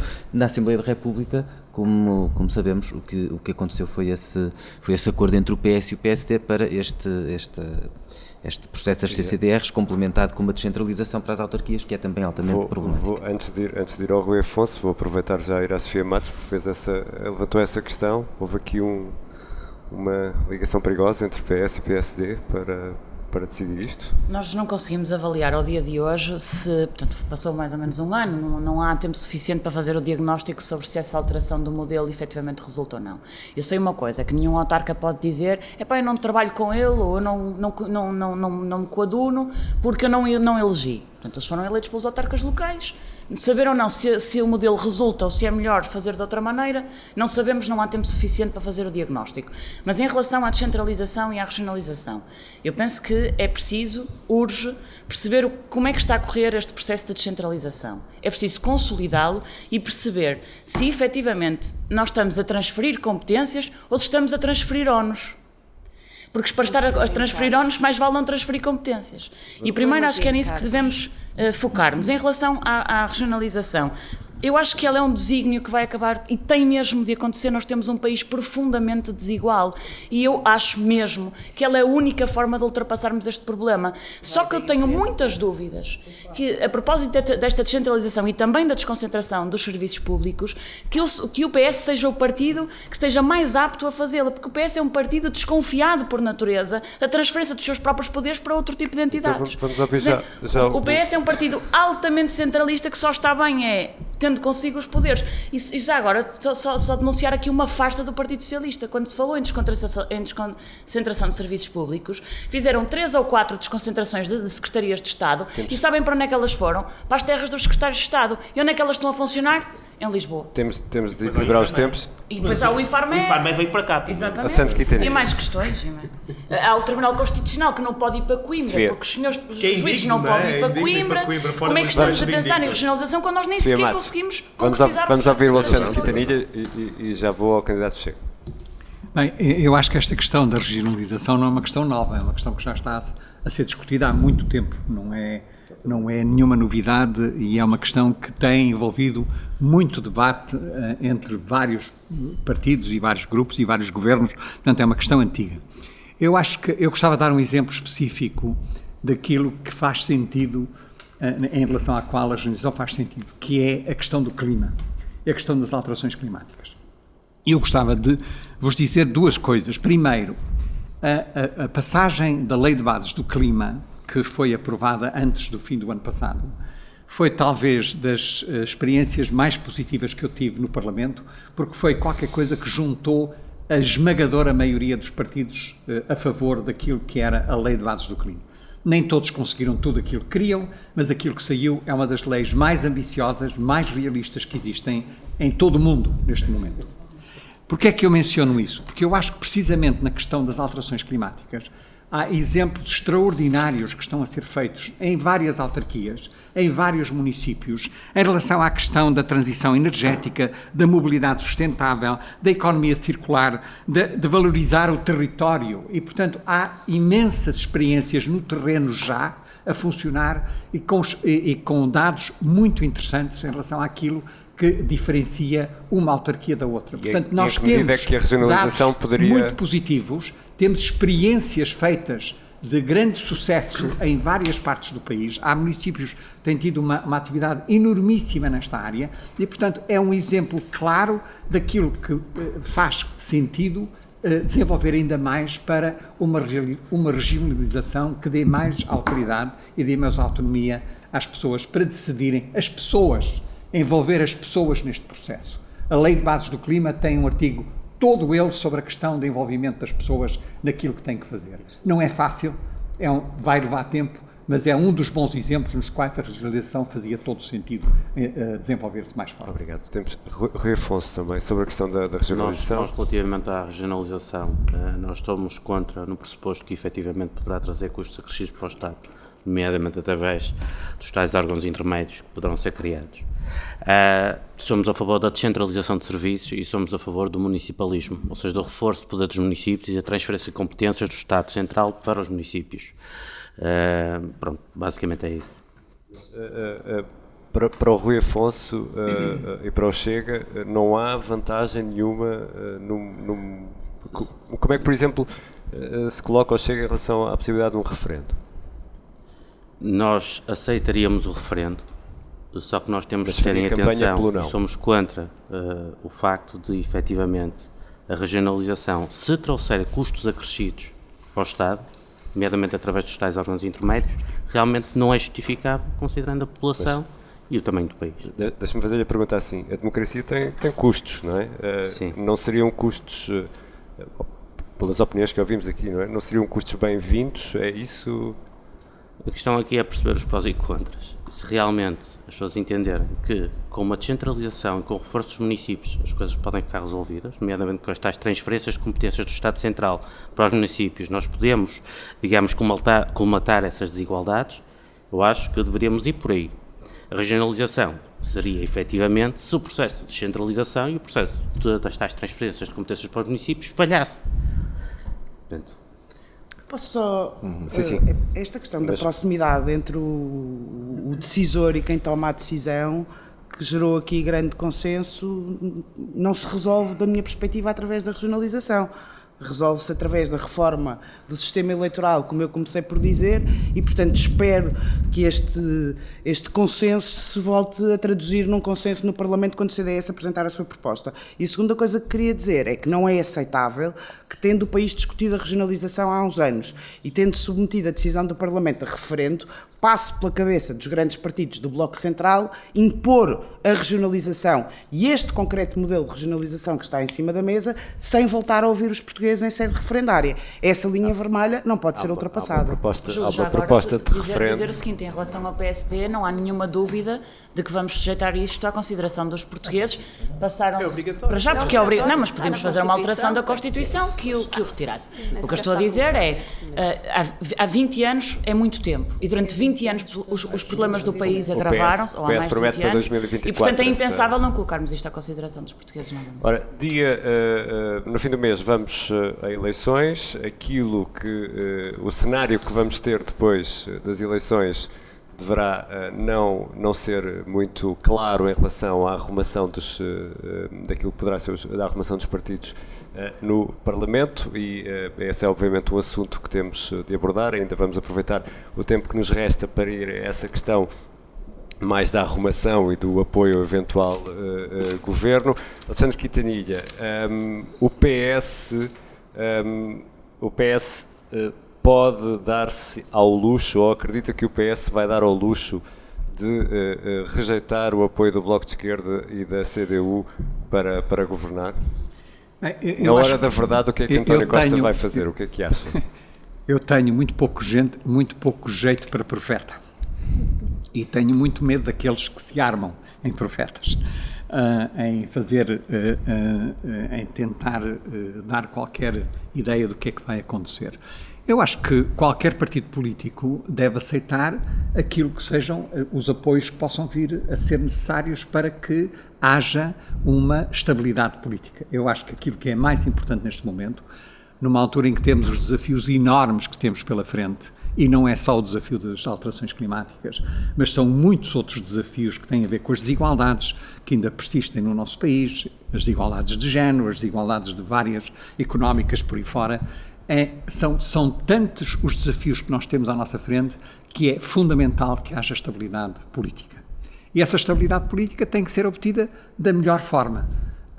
Como é que isso vai ser feito? Acho que vai depender dos resultados das eleições. Na hora da verdade, nós temos assistido a alguma tensão nos debates, nomeadamente assistimos esse momento entre António Costa e Jerónimo de Sousa, António Costa com uma cara fechada, carregada, ao contrário do que aconteceu no debate de 2019. O que lhe pergunto é, na hora da verdade, António Costa vai ser a maçaneta, e a expressão é dele, ou seja, vai ser preciso decidir e vai querer continuar a ser Primeiro-Ministro, portanto, tudo isso são águas passadas. Eu já disse que tenho muito pouco jeito para profeta. Eu sei. Não faço a mais pequena ideia. A hora da verdade não é agora. A hora da verdade é no momento depois das eleições. E, portanto, nessa altura é que vão ser tomadas as decisões que forem mais apropriadas para aquilo que é a estabilidade política do país. Claro. Não há 12 cenários possíveis, há 3. O PS tem que ser claro sobre o que é que vai fazer em cada um dos 3. Eu acho que o PS vai ser... Qualquer partido político tem que tomar a posição que for mais apropriada para aquilo que seja a garantia da estabilidade política. Alexandre Quintanilha, deixe-me só então, se o PS ganhar as eleições, não com maioria absoluta, mas relativa, e tiver que fazer um acordo, gostava mais que continuasse aquilo que é chamada a geringonça, ou acha que o PS podia ir mais para o centro que o PSD? Eu acho que, vamos lá ver, aquilo que nós somos acusados, Júlio, aquilo que o PS é acusado pelos partidos que se consideram mais à nossa direita, é que nós temos que primeiro criar riqueza e depois é que a distribuímos para ultrapassar as desigualdades. Os partidos que estão à nossa esquerda acham que é exatamente o contrário. Temos que primeiro ir resolver a questão das desigualdades e depois é que vamos criar riqueza. A posição do PS tem sido sempre que estes dois processos têm que ir em paralelo. Não é fácil de fazer. Não é fácil de fazer quando há oposições claras dos dois lados. E, portanto, que assim não faz nenhum bem.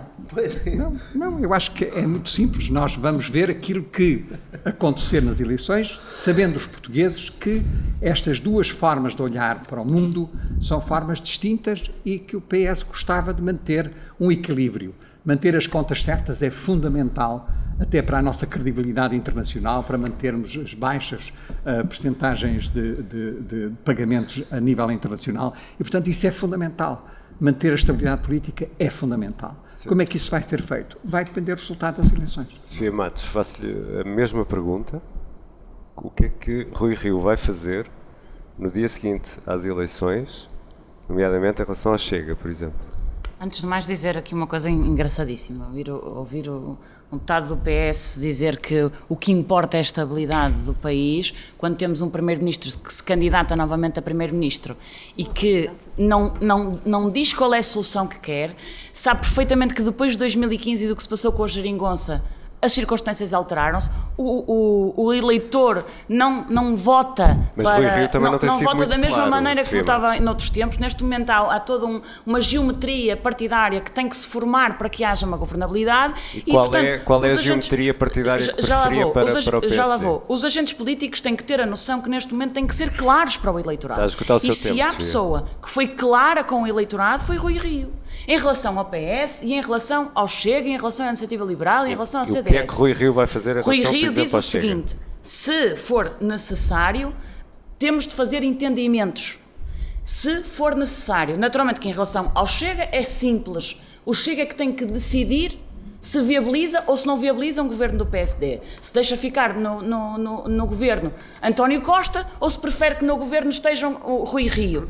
Em relação ao Chega, somos claros. Não temos uma coligação nem pré, nem pós-eleitoral, nem temos membros do governo no Chega. Isto tem sido claro como água. E em relação ao PS, o que o Rui Rio tem dito e que António Costa não tem coragem de dizer, e eu acho que isto deve ser também aqui sinalizado, é preciso ter coragem para dizer que, caso perca as eleições, está disponível em nome, por ser um estadista e em nome da estabilidade do país, para viabilizar um governo PS que possa, ao fim de 2 anos, cujo acordo possa, ao fim de 2 anos, ser devidamente escalpelizado e, naturalmente, negociando. Ninguém vai viabilizar um governo do PS sem negociar o que é que vai acontecer nos anos seguintes. Mas dizer isto, o que António Costa não tem coragem de fazer é dizer exatamente o mesmo. É dizer, ora bem, eu se não tiver maioria absoluta, eu vou-me embora e isto fica nas mãos do Congresso do PS e eventualmente Pedro Nuno Santos virá e fará uma nova geringonça para os portugueses e continuaremos a ter o país como temos nos próximos anos. José Soeiro, e o Bloco de Esquerda? O Bloco de Esquerda apresenta o seu programa. Já agora perguntava-lhe, sente-se responsável por esta crise política? Não você, não o seu partido? Eu penso que a crise política foi precipitada, é a leitura que nós fazemos. Eu tive também no processo negocial, foi precipitada pelo Partido Socialista e por António Costa, pela vontade que eu penso que tem ficado bastante exposta de uma maioria absoluta. Na verdade, em 2019, como é do conhecimento público, o Bloco de Esquerda propôs ao Partido Socialista um acordo de legislatura para 4 anos e esse acordo foi rejeitado por António Costa, sobretudo por não querer mexer na legislação laboral que vem da Troika, portanto que foi feita pelo PSD e pelo CDS, e nós achamos que a solução que foi adotada, que foi uma solução em que o Partido Socialista fez a maioria das suas convergências no Parlamento com o PSD e chegava ao momento do orçamento indisponível para negociar verdadeiramente alguns dos pontos fundamentais que eram colocados pela esquerda. Esses argumentos são conhecidos. Penso que foi a pergunta que o Júlio me fez. Fez uma pergunta mais sobre o passado do que sobre o futuro. Não, foi só se era responsável pela crise política ou não, porque o PS acusa o Bloco de Esquerda de ser. Bom, mas vamos olhar para a frente. Foi a isso perante esse cenário que está a traçar, o Bloco de Esquerda tem condições então para confiar no PS, se o PS for para o governo e voltar a apoiar um governo do PS? Não é uma questão de confiança, é uma questão de conteúdos políticos que sejam acordados. O Bloco de Esquerda tem propostas concretas na área de trabalho, da habitação, da saúde, da resposta climática e bate-se por elas. E é possível haver uma convergência. Já foi possível em 2015 haver uma convergência. É possível se houver vontade de chegar a acordo sobre os aspectos fundamentais que nós temos colocado e que, aliás, colocamos sempre. Nunca, na verdade, no essencial, as prioridades que nós fomos colocando foram sempre as mesmas. E há uma lição que eu penso que nós temos, os cidadãos têm dos últimos anos, até das últimas décadas, é que nós já vimos o que é um governo do Partido Socialista com maioria absoluta, e é uma péssima experiência, que ainda hoje estamos a pagar por ela. Já vimos o que foi o governo do Partido Socialista em minoria em 2015 e depois o governo do Partido Socialista com uma minoria menos minoritária em 2019. E dos três, há uma coisa que eu penso que será consensual, é que das três soluções, aquela em que o Partido Socialista teve um pior resultado eleitoral foi a que deu um melhor governo, que foi a de 2015. E, portanto, parece que há uma espécie de proporção inversa entre os resultados eleitorais do Partido Socialista e a capacidade de fazer um governo que seja capaz de responder aos principais problemas do país, naquelas áreas que identifica. Diana Ferreira, por parte da CDU ainda há esperança? Bom, primeiro começar por dizer, e penso que é importante esclarecer, não há candidatos a primeiro-ministros. Nós elegemos deputados para uma Assembleia da República e foi aqui afirmado candidatos a primeiro-ministro, não há candidatos a primeiro-ministros. Há candidatos a deputados que são eleitos para a Assembleia da República e é dessa correlação de forças que naturalmente sai o governo do nosso país e isso ficou bastante evidente, aliás, em 2015, que foi exatamente no seguimento dessa mesma correlação de forças que ficou um governo minoritário do PS à frente do país. Nós, da nossa parte, o que temos dito é que nós estamos disponíveis naturalmente para soluções. Aliás, estivemos sempre. E o que ficou claro também ao longo deste tempo é que o PS não queria soluções, queria eleições. E querendo eleições, fez naturalmente o caminho para convocar essas mesmas eleições antecipadas. Da parte da CDU, nós temos propostas para resolver os problemas do país. Na área do trabalho, na área da saúde, na área da educação, na área da segurança social, da habitação, dos transportes, para resolver os problemas estruturais que o país continua a enfrentar, que o nosso distrito continua a enfrentar. E que não podem ser resolvidos só com paliativos ou com pensos rápidos, têm que ter soluções de fundo que permitam que, por exemplo, daqui a 10 ou 15 anos nós não estejamos a discutir estes mesmos problemas porque eles já têm uma outra resolução. Por isso, naturalmente, que, de um ponto de vista de soluções, nós estamos disponíveis para elas. Diana, e o PAN? Onde é que se coloca no meio disto? O PAN já... O que é que vai fazer a seguir a dia 30? O PAN já mostrou aquilo que é a sua capacidade de diálogo, já mostrou também ser um partido altamente responsável, o seu compromisso com o país e temos sido, por base, um partido de diálogo, de construção de pontes, evidentemente traçando linhas que são vermelhas para nós. Mesmo se isso uma maioria direita. Aqui a questão que se põe, e ainda bem que a coloca, é que de facto o PAN nunca abandonará aquilo que são os seus valores, nomeadamente o compromisso com os direitos humanos, com os direitos sociais, com os compromissos ambientais fruto da crise climática que vivemos e que é o pano de fundo atual, mas também, claro, com a forma como nos relacionamos com a natureza e com os outros animais. Portanto, aquilo que as pessoas podem esperar de nós são esses compromissos e, evidentemente, já mostramos uma série de conquistas legislativas e que levamos os outros partidos a posicionar. E se, por exemplo, pensarmos naquela que foi a licença remunerada para as vítimas de violência doméstica, o alargamento da tarifa social de energia, um regime jurídico para a proteção do arvoredo urbano, enfim, uma série de matérias que são fundamentais. Quem é que comprava o automóvel? Que é aquela pergunta que se faz. Eu neste momento compraria uma bicicleta, mas obviamente que estamos aqui a falar sempre na perspectiva de diálogo. O PAN não se furtou ao diálogo, apenas colocou uma linha vermelha. Mas não tem uma preferência? O PAN tem a preferência com os compromissos que assume com as pessoas, com os nossos eleitores. O nosso programa amanhã vai ser apresentado, não vai sair da linha daquilo que temos defendido e os compromissos são evidentemente estes. Nunca estaremos ao lado de retrocessos civilizacionais, nunca estaremos ao lado de retrocessos nos direitos sociais e económicos. Portanto, o compromisso é com as pessoas que confiam no PAN e que evidentemente esperam que façamos avançar essas mesmas medidas no país. Filipa, se eu sair de uma maioria PSD-CDS, conseguir, tem aqui o PAN para dialogar.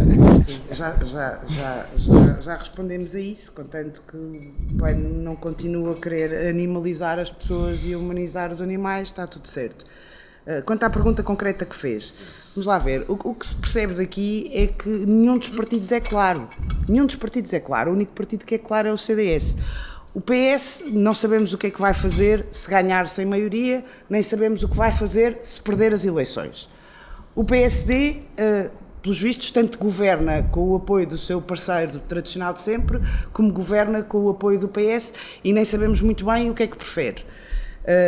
Os partidos da geringonça... O Rui Rio foi claro em relação àquilo que prefere. Aliás, num debate recente disse nós preferimos o nosso parceiro tradicional de coligação. Tem de estar mais atento. Nós também preferimos. E o sinal claro que o CDS tem para dar é esse mesmo. Se o partido, se o país, se os eleitores querem realmente acabar com este ciclo de socialismo e querem virar o país para o crescimento económico e para a produção de riqueza, mantendo naturalmente as preocupações sociais que caracterizam o ideário do CDS, têm que entregar 116 deputados aos partidos que não são os partidos da geringonça e que são os partidos que podem governar à direita do Partido Socialista e, portanto, tem de se formar uma maioria de 116 deputados da direita democrática e moderada e isso só é possível fortalecendo a posição do CDS. Deixa-me ir ao Rui Afonso, até porque foi o que gastou menos tempo, ainda tem mais tempo disponível, o cabeça de lista pelo Chega. O Chega está ou não disponível para apoiar um governo do PSD com um acordo parlamentar ou um apoio parlamentar? A nossa posição sobre essa matéria ainda é indefinida, ou seja, nós basicamente só depois de vermos, vamos lá ver, depois de vermos os resultados eleitorais, é que vamos perceber o que é que iremos fazer. Obviamente que nós não queremos apoiar uma solução que seja o mesmo de sempre. Nós já percebemos que este modelo económico é um modelo económico completamente esgotado e que o PS e o PSD, os dois em bloco, aliás, isto é um modelo económico que resulta, esta situação atual resulta dos 47 anos de governação alternada que houve entre PS e PSD. O PSD governou nesses 24 anos? Governou 6? Sim, é preciso ver isto. Mas também governou. Agora, a questão aqui é nós percebemos exatamente, após o dia 30, o que é que vai suceder. Ou seja, qual é o peso que nós vamos ter em termos eleitorais para depois podermos negociar a nossa posição. Tem a expectativa de ser eleito aqui no Porto? Eu tenho a expectativa de ser eleito. Nós esperamos realmente eleger pelo menos 2 a 3 deputados. Mas, efetivamente, também as sondagens são muito instáveis e nós acabamos por não perceber muito bem, umas vezes está nos 9, outros está nos 7, outros está nos 5 e acabamos por não perceber muito bem exatamente o desempenho que o partido irá ter a nível legislativo. Isso não somos nós que expomos. Agora, há uma questão que é preciso nós percebermos. Se efetivamente queremos continuar de mão estendida para a Europa, portanto, para a União Europeia, se realmente queremos continuar, neste momento temos um Estado que pesa 50% do PIB português, temos a dívida que neste momento está nos 135% do PIB, este ano, ou melhor, o ano passado, em 2021, encerraram cerca de 13 mil empresas, temos a mais alta carga fiscal da Europa, portanto, e é preciso perceber se queremos continuar este ritmo, que não nos vai levar a lado até onde é que acha que o Chega devia ir para fechar um acordo, por exemplo, com o PSD? Na cedência, no capítulo das cedências, até onde é que o Chega devia ir? Aquilo que já foi transmitido publicamente é que se efetivamente o resultado fosse acima de 7%, exigiríamos realmente pelo menos uma participação no governo. Ok. Quem é que... O PSD, claro. O PS nunca. Não. E vocês não? Não, mas a posição do PSD é que... Nós ministros do Chega. Exatamente. Eu acabei de dizer isso há pouco. Pronto. Claro, como água. Portanto, agora, isso é uma posição que depois nós iremos ter, depois dos resultados apurados. O segredo é não deixarmos o Chega ter os 7% e votar no PSD. Ou no CDS. Ou no PSD. Ou no CDS. Já agora, onde é que o LIVRE também fica? No meio... O LIVRE é o voto mais claro de todos. Mas então... É de longe o voto mais claro de todos, porque nós queremos estabilidade como todos querem e achamos que essa estabilidade se consegue com um acordo assinado, até porque um acordo assinado é sempre um governo mais escrutinado.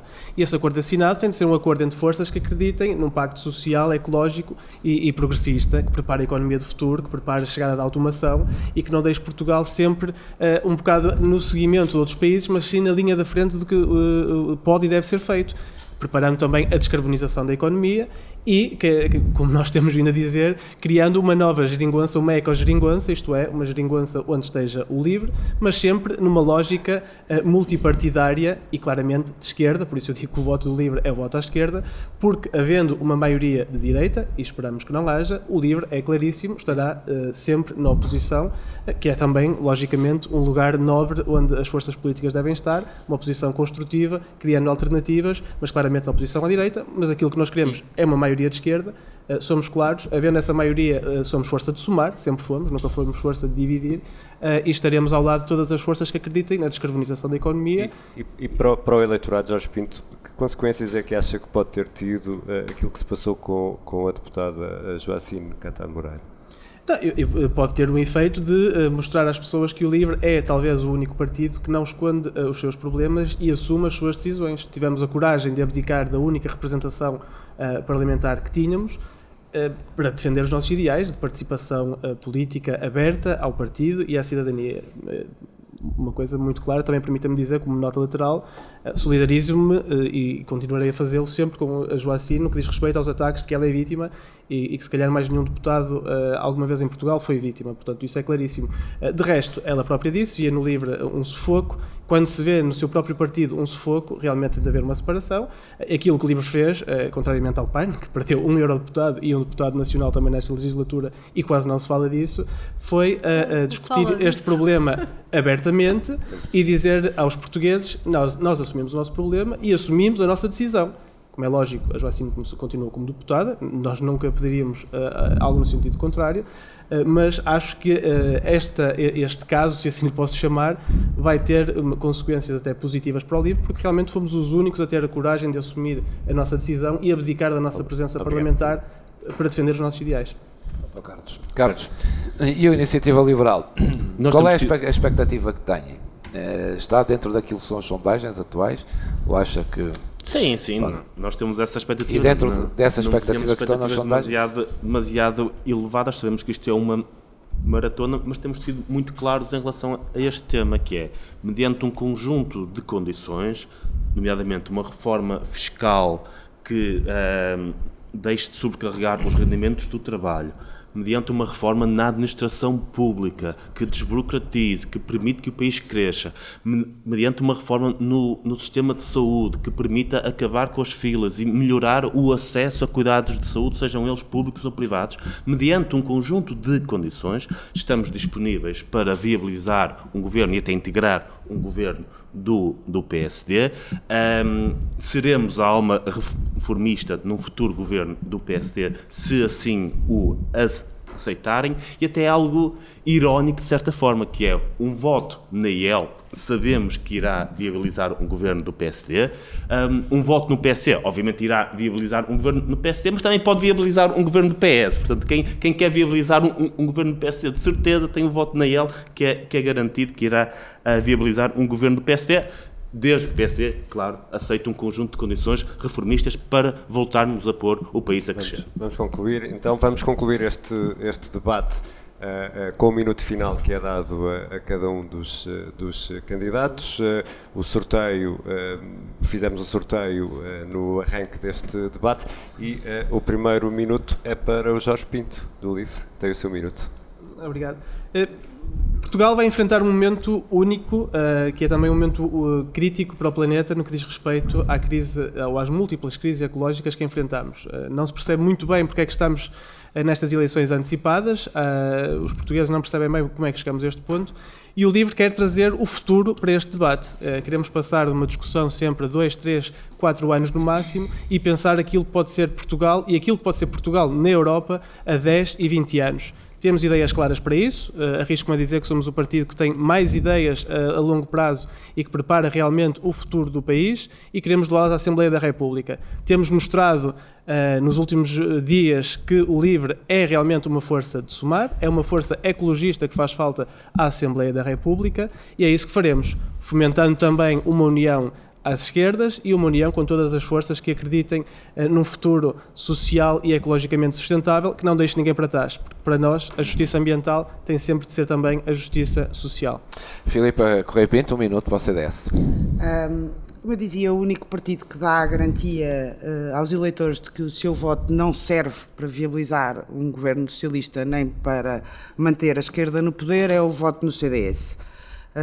O país precisa de se ver livre deste ciclo de socialismo, mas também precisa de uma governação responsável, que conte com partidos fiáveis, com tradição democrática reconhecida pelos portugueses, como é o caso do CDS, tem uma longa partido fundador do regime e da democracia que os portugueses conhecem, que não tem a consciência social do tio Patinhas, como tem aqui a Iniciativa Liberal, nem fala para as massas na lógica do Pilatos, como acontece ali com o partido Chega. E por isso essa escolha para ser responsável e para garantir a viragem à direita que é preciso fazer neste momento só tem um caminho, que é o voto no CDS. Vamos ouvir agora o José Seferde, do Bloco de Esquerda. Um minuto. O Bloco tem apresentado compromissos claros sobre a saúde, sobre o clima, sobre o trabalho, sobre as pensões, sobre a proteção social, a habitação, e o Bloco como terceira força política, o reforço do Bloco como terceira força política é dar capacidade a estas nossas razões fortes. Por um lado, abrindo um novo ciclo político, colocando a extrema-direita no seu devido lugar e permitindo uma maioria que não seja uma maioria absoluta, mas que seja precisamente uma maioria capaz de incorporar estas razões fortes e de contar com a força política do Bloco. Diana Ferreira, da CDU.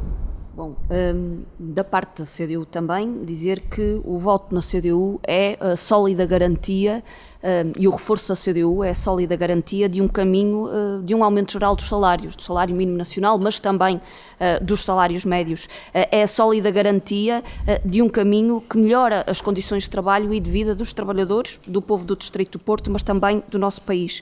É a sólida garantia de um caminho e de opções para salvar o SNS, rejeitando o negócio da doença e, naturalmente, garantindo o necessário reforço do investimento nas funções sociais do Estado para que estas cumpram também as suas funções e a sua missão. É a sólida garantia também do cumprimento do direito à habitação, de medidas para garantir o direito aos transportes e à mobilidade. É, aliás, um voto decisivo para travar retrocessos, para fechar a porta à direita, como aliás já o fez também em 2015, e é um voto decisivo para garantir a melhoria das condições de vida, a melhoria das condições de trabalho e também para garantir mais justiça fiscal, desagravando os impostos sobre o trabalho e também sobre as MPMEs, conforme é também o compromisso que já apresentamos publicamente. Carlos Guimarães Pinto. Eu olho aqui à minha volta para os participantes neste debate e vejo que pelo menos metade, mais de metade, nunca viveram na sua vida adulta num país a crescer. Nós estamos estagnados há mais de 20 anos e não sabemos o que é ver um país a crescer, não sabemos o que é ver salários a crescer, não sabemos o que é ver uma economia pujante, não sabemos o que é isso. Nós assistimos, mais de metade de nós, na nossa vida adulta, um país a cair em todos os rankings, tirando os rankings lá da informação e da curiosidade e tal, mas tirando esses rankings, estamos a cair em todos. E aquilo que a Iniciativa Liberal quer é um país mais atrativo para o capital, mais capaz de atrair investimento, para criar mais emprego, para criar mais riqueza, e fazemos isso não com políticas utópicas que nunca funcionaram em lado nenhum, mas com políticas que têm provas dadas de terem funcionado, porque revolucionaram países que estavam em situações como Portugal está hoje. E se nós não formos capazes de fazer isso, se não formos capazes de importar políticas que funcionam, continuaremos a exportar pessoas. E o que temos que fazer hoje é importar políticas que funcionam. Sofia Matos, um minuto. Bem, um minuto. Vou tentar. Muito rapidamente. Nós vivemos, até o início da pandemia, este governo governou sempre num período de crescimento económico na Europa e no mundo, ou seja, num clima, numa conjuntura internacional altamente favorável para a qual ele próprio, este governo, nunca contribuiu em nada. E o que é que fez? Decidiu aumentar a carga fiscal, decidiu reduzir o investimento público, ainda que esta conjuntura lhe fosse altamente favorável. Votar no PSD é a única garantia de tirar da governação António Costa e o Partido Socialista. É a única garantia de alternativa. Com mais rigor, com menos facilitismo, com mais planeamento, com mais verdade. António Costa prometeu duas coisas fundamentais para o país nos últimos tempos. Com a questão da pandemia, disse que ia dar computadores a todos os alunos do interior e aos mais desfavorecidos, coisa que não aconteceu. Em 2015, disse que ia haver em Portugal um médico para cada português. Hoje subsistem 1 milhão de portugueses sem médico de família e 4 milhões de portugueses com seguro de saúde. Nós estamos cansados de mentiras, estamos cansados de demagogia. Queremos mais verdade e mais justiça. A única opção é votar em Rui Rio, o único político que oferece essa garantia de honestidade e de confiança. Alexandre Quintanilha. Bem, eu diria que não é com mentiras que a gente ganha eleições, né? E, portanto, tenho ouvido aqui muito do que foi dito, há aqui muitas afirmações que não são corretas, que não são verdadeiras.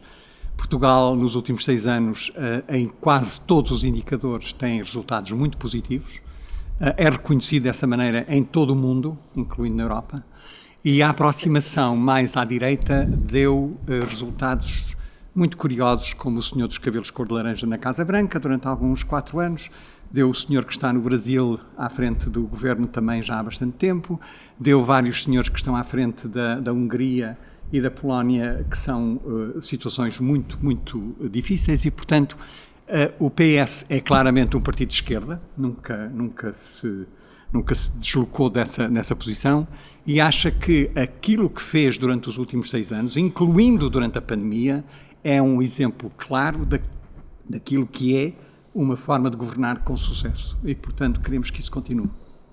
Babiana?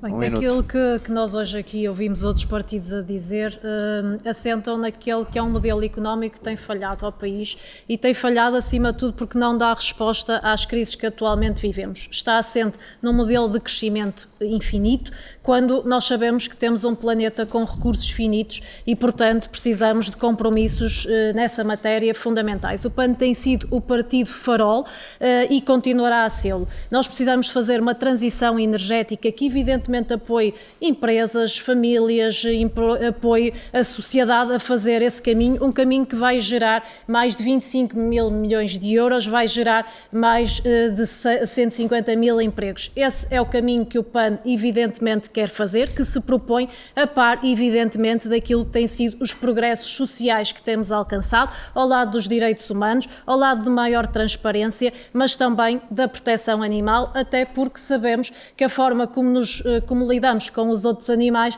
também nos eleva enquanto sociedade e por isso é que as políticas para os animais são também políticas para as pessoas. Obrigado, Viana Cunha. Rui Afonso, pelo Chega.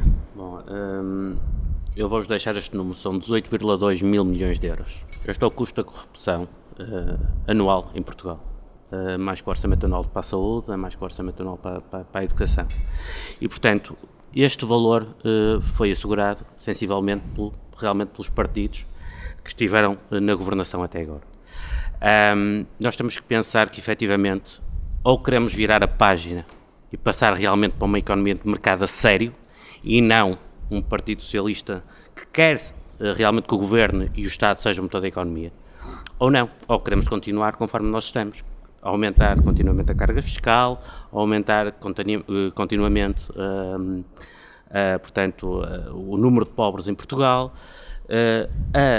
com esta degradação constante da economia portuguesa. Portanto, isso é que os portugueses têm que decidir se querem ou não. Se realmente querem apostar numa verdadeira reforma fiscal e numa verdadeira reforma do Estado.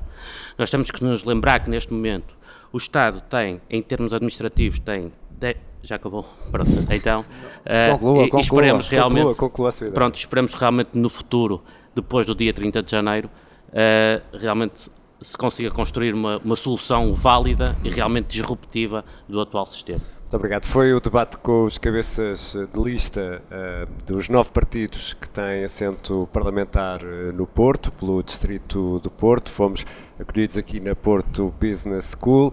Na próxima sexta-feira temos novo debate aí com o Círculo Eleitoral de Lisboa.